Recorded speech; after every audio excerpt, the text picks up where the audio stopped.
Ano ba yung pinagsasabi ninyo? Anong duwende? Eh, si Nana Celia mismo ang nagsabi sa akin.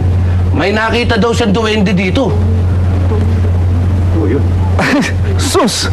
Si Nana Celia ba? Baka namamalikmata lang yun. Kasi ilang araw nang walang tulog yun dahil may sakit yung sanggol namin dito eh. Hayaan nyo, kapag ako mismo nakakita ng duwende, tatawagin ko kayo lahat.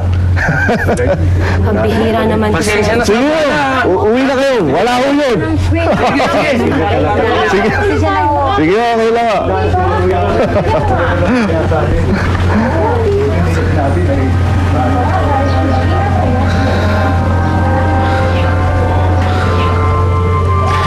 Cardo, bakit naman sasabihin ni Nana Celia yun?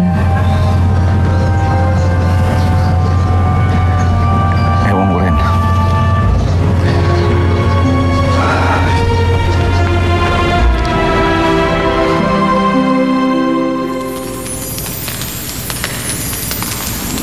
Ikaw ang nagbigay ng sumpa sa kanila? Dahil yung babaeng yan ang may kasalanan kung bakit namatay ang anak natin. Hindi ko alam. Akala ko, simpleng sakit lang ang binigay mo sa kanya. Yung sanggol na yun ang pag-asa natin, Calixto.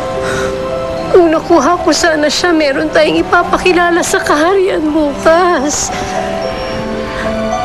Pero hindi natin siya anak, Biana. Handa kang isupo ang kaharian na ito? Pagkatapos ng lahat ng paghihirap mo? Calixto, ay, nakakasakit ng ulong isipin. Pero nakasalalay ang kinabukasan ng kaharian sa iyong lalong madaling...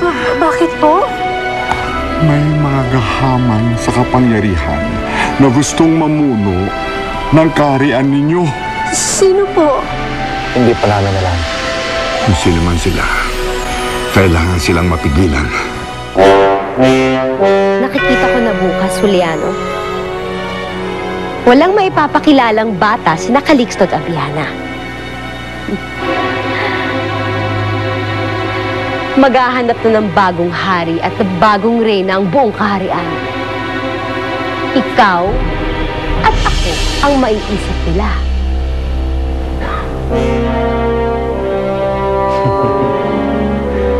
Ni minsan, hindi ko naisip na magiging hari ako.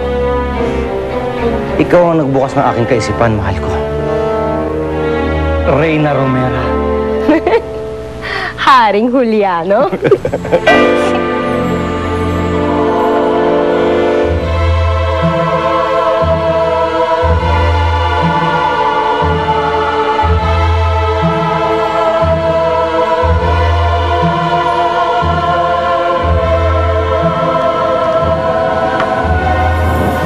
Ano iniisip mo, Calixto?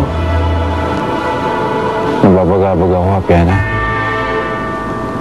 Hindi ko alam kung tamang pagtakpan ang kakulangan natin para lang mapigilan ng isang bagay na hindi pa nangyayari.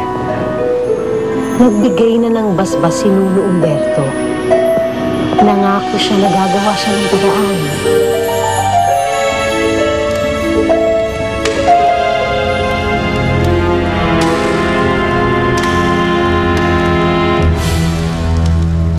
Bandong, Marshal.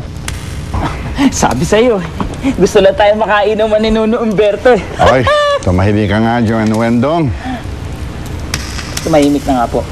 Ngayon, dala mo ba yung imbensyon mo? Gwendicam. Dala ko po, Nuno Umberto. Andito po. Galing, dala mo pala yung Wendicam na yan.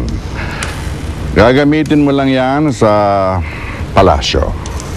At sa isang misyon na iatas ko sa inyong dalawa. Mission po? Pinatawag ko kayong dalawa dito dahil ikaw, Wendong, dahil sa iyong Wendicam. At ikaw naman, Marshal, dahil kailangan ng alalay ni Wendong sa misyong ito na kailangang manatiling lihim hanggang sa inyong libingan. Alam niyo naman pong mapagkakatiwalaan niyo kami ni Wendong. Ano po ba ang pag-uutos niyo sa amin, Nuno? Galing.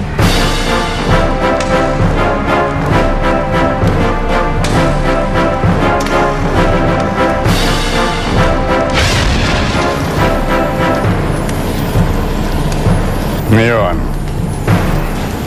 kailang kung kumuha kayo ng isang batang hindi taga rito at walang nakakakilala sa kanya. Ipagpamanin niyo po, Nuno Humberto. Ang ibig niyo po ba sabihin inuutusan niyo ako na magnakaw na isang bata? Hindi!